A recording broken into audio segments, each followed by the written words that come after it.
Cae la tarde y en un rincón de la ciudad, en un pequeño jardín, alguien cuenta una historia, reflexiona en voz baja o conversa, paseándose bajo los árboles. Es hora de volver a casa, bajar la velocidad y darle tiempo al tiempo. Christian Warnken nos abre la verja de su jardín para que respiremos aire puro y oxigenemos el espíritu. En Pauta, aquí comienza Desde el Jardín, una presentación de Fundación Irarrázaval, desde 1920, al servicio de la educación, humanismo y técnica, y Grupo Viva, promoviendo la sostenibilidad en la empresa y los barrios. Lo esencial de toda exploración será volver al propio jardín y ver las cosas por primera vez, decía el poeta T.S. Eliot. Queridos y queridas radiovidentes que al escucharme me ven en Antofagasta, Temuco, Viña del Mar, Valparaíso, Santiago, los que nos siguen a través de pauta.cl y también por Spotify. Estoy abriendo la verja de madera de mi jardín puntualmente. Se escucha el sonido de las aves y los pájaros. Un paisaje idílico. Pero ¿qué pasaría si en este jardín estuviera alojado un ser monstruoso o una presencia innoble, tremenda, maléfica? Bueno, eso es lo que ocurre cuando uno entra en el universo del escritor H.P. Lovecraft, nacido en la ciudad de Providence. Hemos hablado de él hace tiempo, el creador de una mitología cósmica, no es menor. Un hombre que se mantuvo prácticamente cerrado dentro de ese mundo de Providence. También vivió en Nueva York, pero tampoco le gustaba mucho socializar con nadie. Y justamente hoy día, no es que celebremos, aunque él decía que la muerte es misericordiosa, ya que de ella no hay retorno.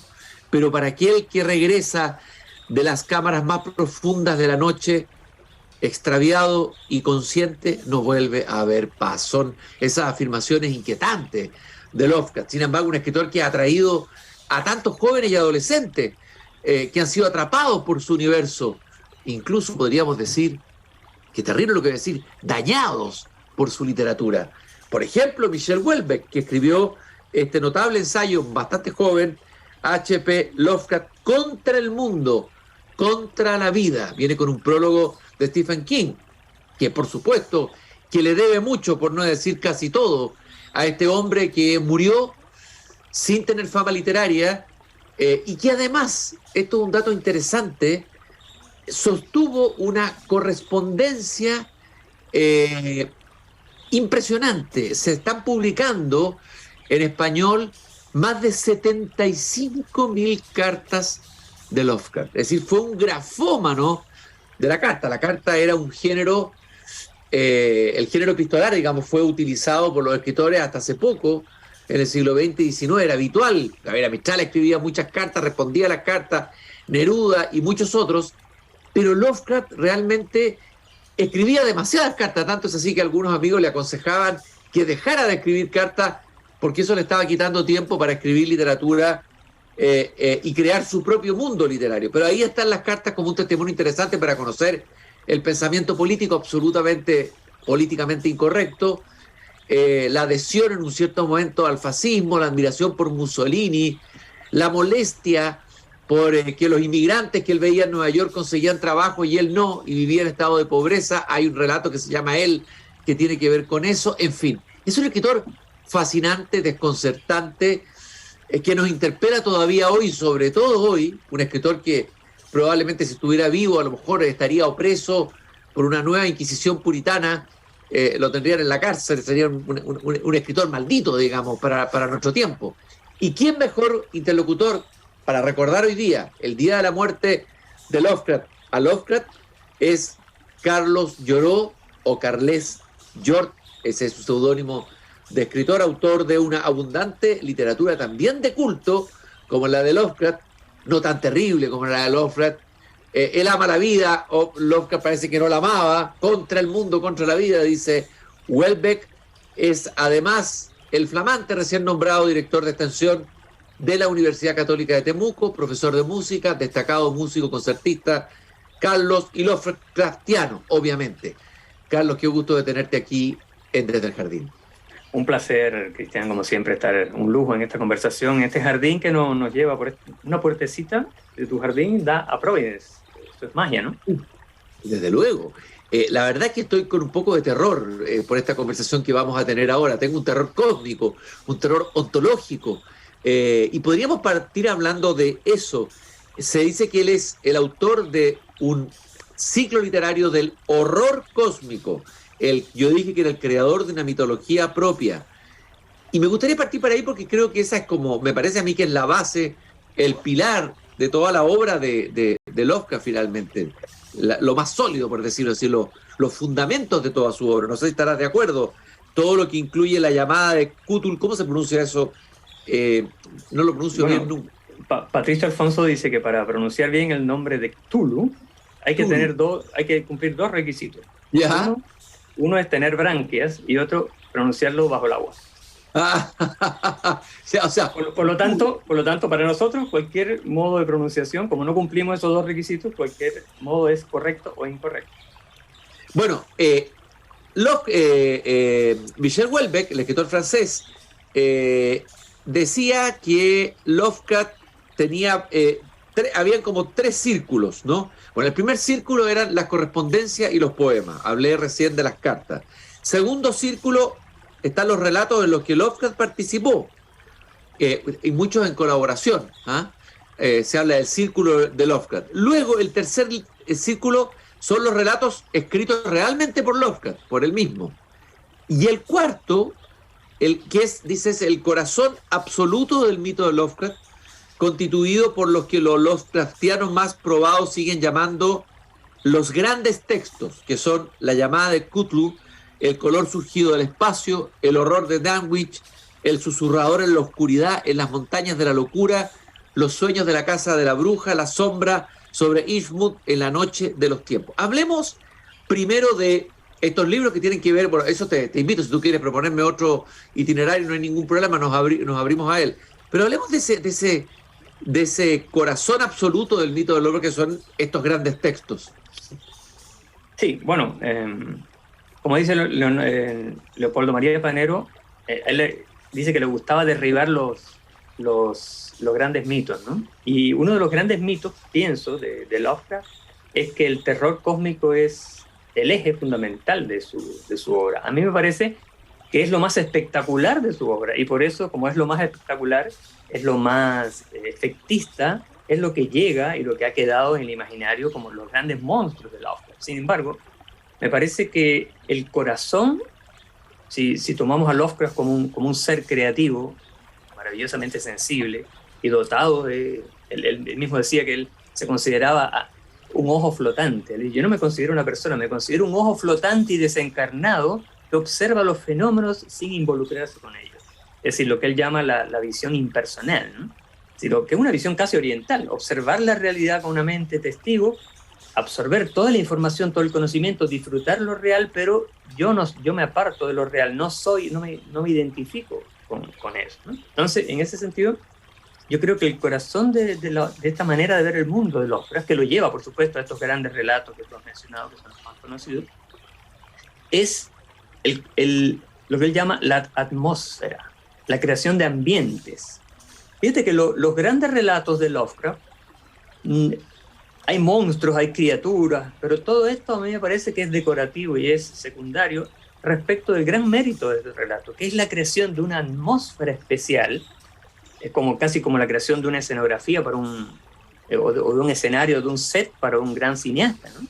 David Lynch contaba que cuando él hizo Cabeza Borradora, su primer gran largometraje, él pasaba meses y meses colocando los detalles en el set, y él a veces se sentía un protagonista de su propia película, cuando él iba un día y colocaba una vela, después pintaba un poquito una pared, después una lámpara, y él iba decorando. Así trabajaba Lovecraft. Lovecraft pasaba mucho tiempo ambientando sus relatos para después, cuando llegara la acción es lo menos importante, el relato Lovecraftiano, el lector quisiera vivir en ese ambiente, quisiera vivir en esa atmósfera. Entonces eso es lo maravilloso de los relatos de Lovecraft, que han creado una ambientación tan espectacular, tan exquisita, tan maravillosa, tan sensible y sensual también, que todos queremos vivir en esa, que queremos recorrer esas mansiones abandonadas, queremos transitar por esas callejuelas misteriosas, queremos subir a esos áticos sombríos, porque el autor se ha demorado en construir esa atmósfera. Y después lo que ocurre ahí ya es totalmente secundario, ¿no? Ese es un primer punto que me gustaría destacar, ¿no? Que Lovecraft es un autor primordialmente atmosférico, y los grandes autores que a él le gustaban, Algernon Blackwood, William Hope Hodgson, son autores también de ambientación, de profunda ambientación, que se demoran en crear el mundo en el que van a ocurrir, en el que se van a desenvolver sus relatos, y una vez que ese mundo está forjado, ya después da lo mismo lo que pase dentro, porque el autor quiere mudarse, o sea, el lector quiere mudarse a ese mundo, y por eso es que son libros y autores que uno constantemente relee, ¿no? Autores seleccionados para la relectura. Eso es lo maravilloso, por eso son clásicos, ¿no? Claro, para acariciar los detalles, como diría Nabokov en la segunda lectura de Lovecraft, acariciar esos detalles, en este caso los detalles de la atmósfera que tú estás tan bien describiendo. Quiero leer un fragmento de la llamada de Cthulhu, que dice, de Lovecraft, que dice, famoso este fragmento: no hay en el mundo fortuna mayor, creo, que la incapacidad de la mente humana para relacionar entre sí todo lo que hay en ella. Vivimos en una isla de plácida ignorancia, rodeados por los negros mares de lo infinito, y no es nuestro destino emprender largos viajes. Esta idea tan sugerente de que vivimos en una isla de plácida ignorancia, pero que en realidad lo más importante es esos negros mares de lo infinito a los que no tenemos acceso. La ciencia cree que puede conocer la realidad y dominarla, pero sin embargo, Lovecraft parece decirnos que hay algo que escapa absolutamente a la ciencia o al conocimiento racional y técnico, y que eso es lo que irrumpe, ¿no es cierto?, y trae esa inquietud metafísica que producen los relatos de Lovecraft, ¿no? En ese sentido, Cristian, fíjate que es interesante contraponer, porque Lovecraft era un pensador, ¿no? Incluso en la última gran biografía que apareció en castellano, que la de Yoshi, que son dos enormes tomos, aquí yo los tengo aquí detrás. Los dos grandes tomos de la biografía. Danos el nombre para que el que quiera buscar, sería interesante poder, el que quiera encargarla. Sí. La biografía se llama Yo soy Providence. ¿Ya? La vida y son dos tomos. Esta es la biografía definitiva, porque Yoshi es un académico que se sumergió en la vida de Lovecraft de una manera casi maniática. Es decir, él llega a escudriñar casi el día a día la vida de Lovecraft. Y es interesante porque aquí en este libro se expone las fuentes filosóficas, exactamente con los nombres de los libros, de las fuentes filosóficas donde Lovecraft bebió para crear esta visión del mundo tan aparentemente pesimista, o más bien realista. Y es interesante porque hay un pensador moderno, que es un científico también, ha sido el ingeniero jefe de Google, que es Ray Kurzweil, que tiene un libro también asombroso que se llama La singularidad está cerca. Y Lovecraft es como el anti-Kurzweil, porque su manera de ver el mundo está en extrema oposición, en justa oposición, es casi como si fuera un reflejo de él. Kurzweil dice, en su teoría de la singularidad tecnológica, que el papel del ser humano es impregnar el universo con su inteligencia. Entonces, para Kurzweil, que además Kurzweil es una especie de Da Vinci, fíjate que Kurzweil es el inventor del sintetizador, del piano, el sintetizador que ahora se encuentra en todas las tiendas de música. Este hombre fue el que lo inventó, su papá era músico. Y él dice esto, que el universo va a quedar impregnado totalmente por la inteligencia del hombre, porque esa es su función, la función del hombre es esa. Y por otro lado aparece Lovecraft en este fragmento que tú dices, que vivimos en una isla de plácida ignorancia y mientras menos sepamos mejor, ¿no? Y entonces, fíjate que son interesantes estas dos filosofías, estudiarlas en contraposición porque son perfectamente complementarias, ¿no? Oye, y este rechazo o este odio a la vida de la que habla Houellebecq, ¿no? Y él hace una afirmación bien radical. Primero dice que Lovecraft es un antídoto supremo contra todas las formas del realismo. Y cuando uno ama la vida, no lee, dice, ni tampoco va mucho al cine, ¿no? Y afirma que había en Lovecraft un odio a la vida entendida como la vida cotidiana, me imagino, la vida habitual o la vida domesticada, no sé. La relación de Lovecraft con la vida, me gustaría profundizar un poco contigo, Carlos. Sí, yo creo que el libro de Houellebecq sobre Lovecraft habla más de Houellebecq que de Lovecraft. Eso considero. Yo creo que es una... es la filosofía, es Houellebecq hablando de sus teorías filosóficas, pero creo que... El nihilismo de Houellebecq, finalmente. Exactamente, pero dice más de Houellebecq que de Lovecraft. Yo creo que las dos biografías que muestran a Lovecraft de un modo menos o sea, un poco más desapasionado y más...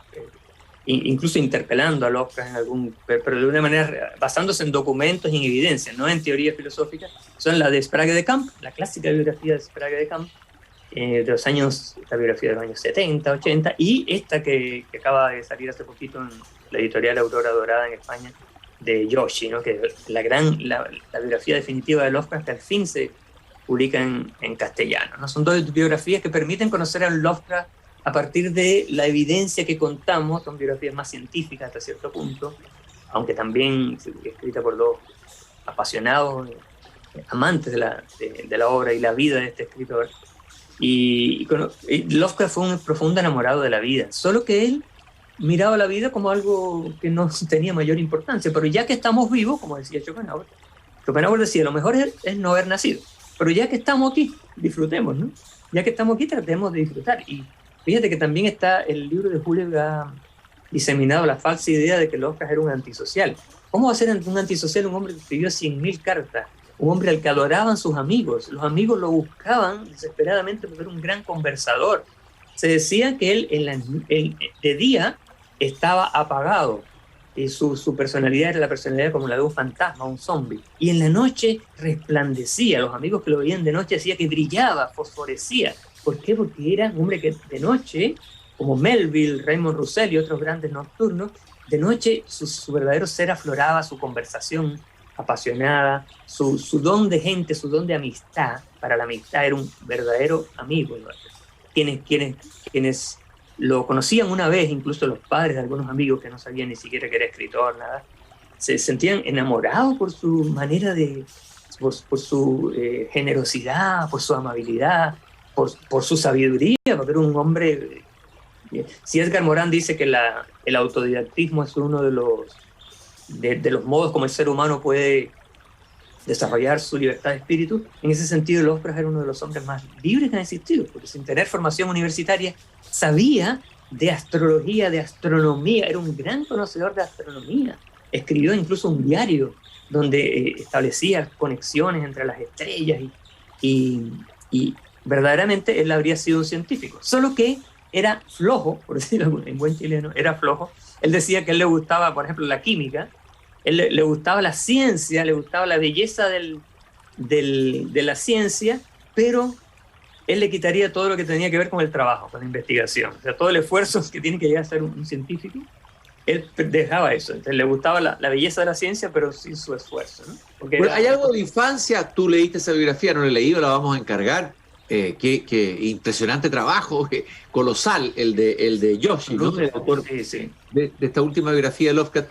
Pero lo que se sabe, o los datos que están disponibles, es que, bueno, un padre que fue internado en un psiquiátrico, el padre de Lovecraft. Y murió en el hospital Butler, claro. También la madre. Los dos, madre y padre, murieron, claro, en el mismo hospital. Una madre que no le entregaba afecto físico, cariño, qué sé yo. Pareciera que se refugia en una biblioteca con un abuelo, que es el que le hace leer gran cantidad de literatura. Cuando muere la muere un golpe muy, muy fuerte. Entonces es un personaje claro, que sufrió en la infancia, que tiene grietas de la infancia y que tal vez busca en esta literatura un refugio, como han buscado tantos escritores, ¿no? Una manera de escapar o de buscar otra manera de encontrar los afectos, una puerta distinta para llegar a la vida. Sí, sin duda. Bueno, eso es muy... Roland Barthes hablaba de los biografemas, dice que uno puede crear el mapa de una vida a través de pequeños biografemas, pequeñas estructuras geográficas, y un biografema clásico es: los dos padres murieron en el mismo hospital psiquiátrico. Eso ya te dice algo, ¿no? Te dice algo. Ahora, hay una parte de la obra de Lovecraft que se ha estudiado muy poco, que yo lo llamo la zona lárica. Alguien podría decir, Lovecraft es un escritor lárico, pero ¿qué tiene que ver? Bueno, fíjate, él era amante de Roma. Él dice que su época favorita era la época del Imperio Romano en su apogeo más alto, ¿no? ¿Y de dónde vienen los lares? ¿No? Los lares son estas semidivinidades romanas del hogar, ¿no? Y el apego a un terruño, a un lugar. De eso nos está hablando lo lárica, ¿no? Y la poesía lárica, de que habla de esa Jorge Tellier, por ejemplo, hay pasajes de los cuentos tempranos de Lovecraft que parecieran ser fragmentos de poemas de Jorge Tellier. Mira, te voy a leer uno. Aquí están. Esto es un cuento de 1921, muy poco estudiado, porque es de la parte pre-monstruosa de Lovecraft, ¿no? Se llama Los Otros Dioses. Los Otros Dioses. Dice, en la cima de la cumbre más alta del mundo habitan los dioses de la tierra, y no soportan que ningún hombre se jacte de haberlos visto. En otro tiempo poblaron las cumbres inferiores, pero los hombres de las llanuras se empeñaron siempre en escalar las laderas de roca y de nieve, empujando a los dioses hacia montañas cada vez más elevadas, hasta hoy en que solo les queda la última. Los hombres lloran, dice, los hombres han sentido las lágrimas de los dioses en la nevada cumbre de Turay, aunque creyeron que era lluvia. Impresionante, un poco como el contacto que tenía Hölderlin con los dioses, ¿no? Exacto, y esto no tiene nada que ver con los mitos de Cthulhu, es una zona de la obra de Lovecraft, que yo le llamo la zona lárica, que es de una poesía, de una profundidad, de una reflexión, de una introspección.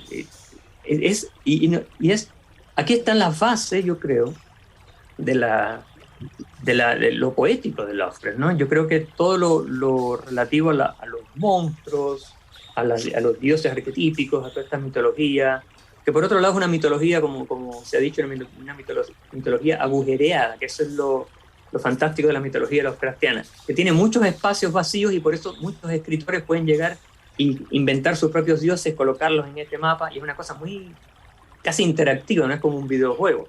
Es como una obra abierta, ¿no? Exacto. Pero a mi juicio el Lovecraft con el que me he ido identificando en el último tiempo es este Lovecraft de estos cuentos del principio de los años 20, cuando él conoce a Lord Dunsany, un gran escritor inglés, un noble también, que va a dar unas conferencias y él lo va a ver, creo que en Boston, y lo escucha y después empieza a leerlo y se da cuenta que uno puede crear también una mitología, pero puede crear una mitología con una poesía, un tono poético propio. Y eso es lo que intentó hacer Lovecraft, que además Lovecraft es un gran especialista en arquitectura colonial. Cuando él dice yo soy Providence, que de hecho es la lápida en su tumba, se lee yo soy Providence, por eso Yoshi tituló Yo soy Providence su biografía. Él era un conocedor tan potente, tan acabado de la arquitectura colonial, que dice que cuando él veía una construcción del siglo XVIII, él se sentía en el siglo XVIII. Es decir, por eso que él dice que después del siglo XVIII todo el tiempo es irreal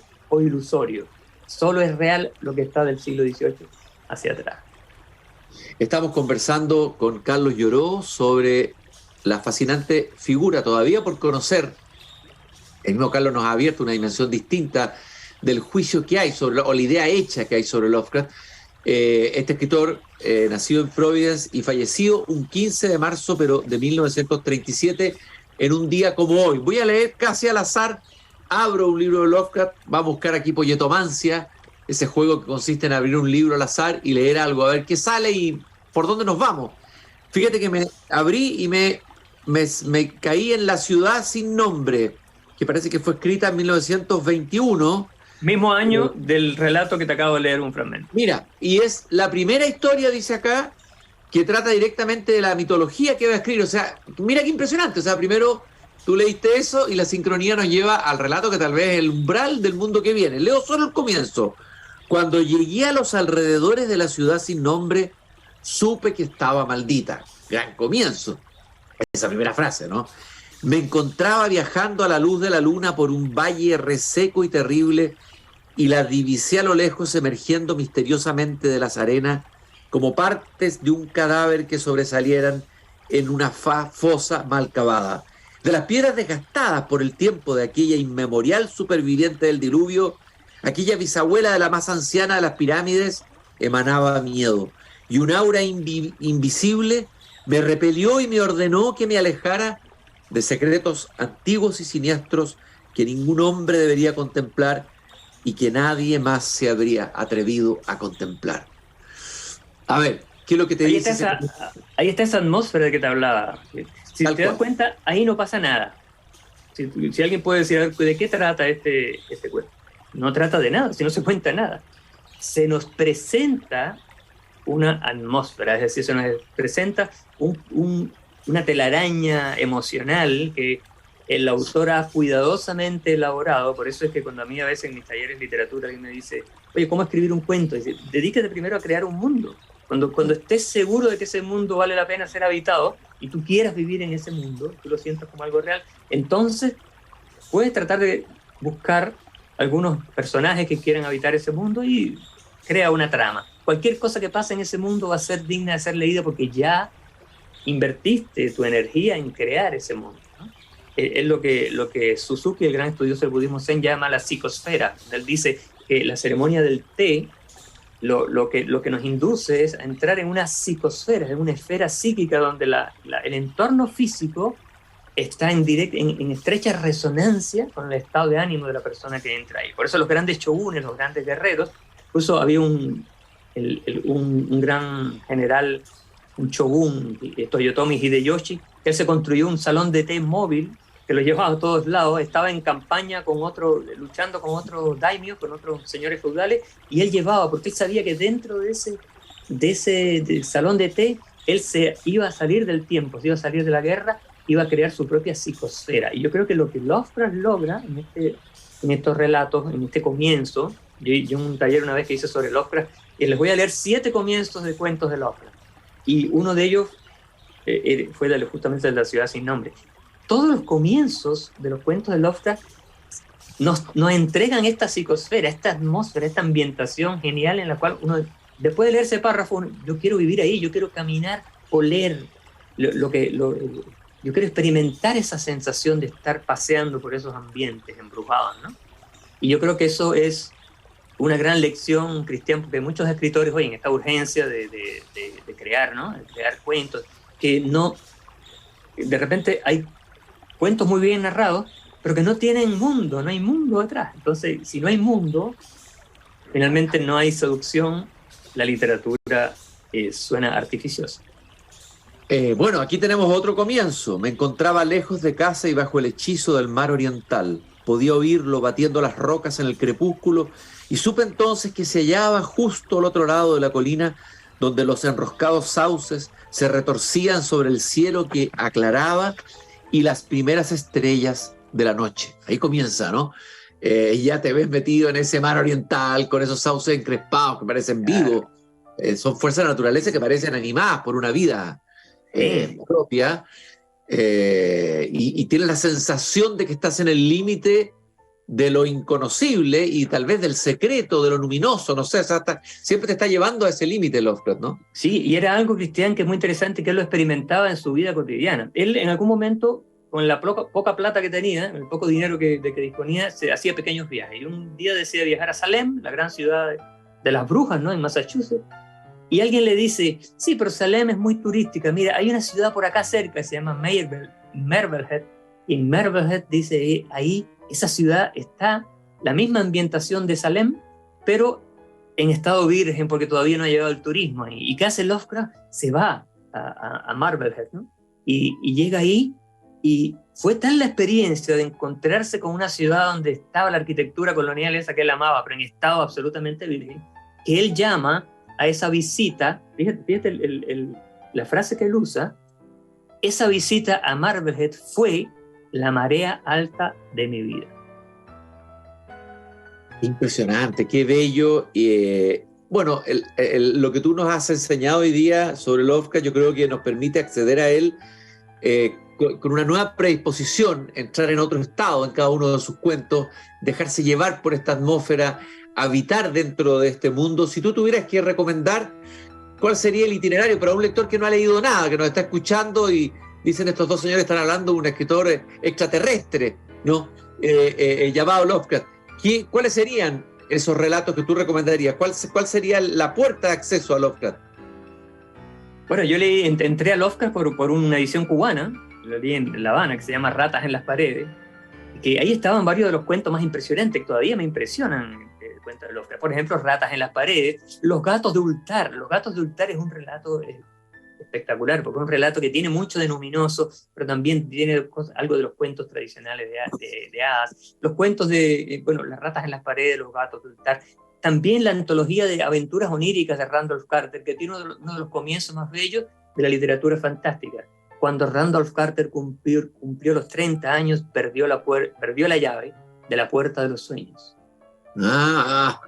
¡Qué comienzo! Ese es un comienzo impresionante. Imagínate, ¿qué vas a escribir después de eso? Bueno, después de eso... Oye, a propósito de los gatos, nos diste ahí el nombre del relato de los gatos. Él decía, yo entiendo que tenía debilidad por los helados y por los gatos, Lovecraft, y él decía, no me disgustan los perros más que lo que lo hacen los monos, los seres humanos, los comerciantes, las vacas, las ovejas, pero con los gatos tengo un particular respeto y afecto desde los primeros días de la infancia. Es parte de la legión de escritores, desde Baudelaire, Colette, son tantos escritores, Gabriel Infante, amantes de los gatos, ¿no? Hay una frase muy linda de Los gatos de Ultar, cuando él dice, el gato es más antiguo que la esfinge y recuerda lo que ella ha olvidado. Qué hermoso. El gato es más antiguo que el esfinge. Y recuerda lo que ella ha olvidado. De alguna manera, con Lovecraft tenemos la impresión de recordar lo que habíamos olvidado, ¿no? Sí. El recuerdo del olvido del que hablaba San Agustín. Sí, es por eso que sí. Claro, por eso Sergio Meyer, el gran escritor llamado el Lovecraft de Quillota, él tituló una de sus conferencias, era un maravilloso también conversador y conferencista, él tituló una de sus conferencias I am Lovecraft, yo soy Lovecraft, ¿no? Haciendo un poco parafraseándola. Él dice que cada vez que nosotros entramos en Lovecraft es un autor tan auténtico que nos ha mostrado su ser con una apertura tal que cuando nosotros leemos a Lovecraft nos convertimos en Lovecraft, nos convertimos en ese ojo flotante que puede revivir su maravillosa manera de ver el mundo. Por eso es que yo digo que Julio está equivocado, no es ni contra el mundo ni contra la vida, solo que él obviamente tuvo unas circunstancias especiales de crianza y no es que odiara la vida, simplemente que la amó como pudo con las herramientas. Más bien diríamos que es un resiliente, un sobreviviente a una infancia que pudo haber sido devastadora y que él responde, podría haber terminado en depresión, ser un drogadicto, ser un suicida, y responde escribiendo y creando un mundo nuevo donde refugiarse y donde podamos también nosotros refugiarnos. Te quiero agradecer, Carlos, este recorrido tan interesante e iluminador sobre la obra de Lovecraft en este 15 de marzo del 2022, en que recordamos el 15 de marzo de 1937, en que fallece en el Hospital Jane Brown de Providence Lovecraft, que es más que un escritor, evidentemente. Es un creador de mito, un creador de mundo, un creador de atmósfera. Y recordar que nos acompaña el grupo Viva, comprometido con la sostenibilidad en los barrios y llevando la cultura al interior de la construcción. También Fundación Irarrázaval. Todos los lunes conversamos con los profesores de Chile. Un gran abrazo, Carlos, allá en Temuco. Y nosotros nos encontramos mañana nuevamente aquí cuando vuelva a abrir la verja de madera de mi jardín. Muchas gracias por tu entrega hoy día. Un placer, Cristian. Siempre es un lujo conversar contigo. Es hora de cerrar la verja de madera del jardín. Pero Cristian Warnken la volverá a abrir todos los días de lunes a viernes a las 20 horas en Radio Pauta, cuando comience de nuevo Desde el Jardín. Una presentación de Fundación Irarrázaval, desde 1920, al servicio de la educación, humanismo y técnica. Y Grupo Viva, promoviendo la sostenibilidad en la empresa y los barrios.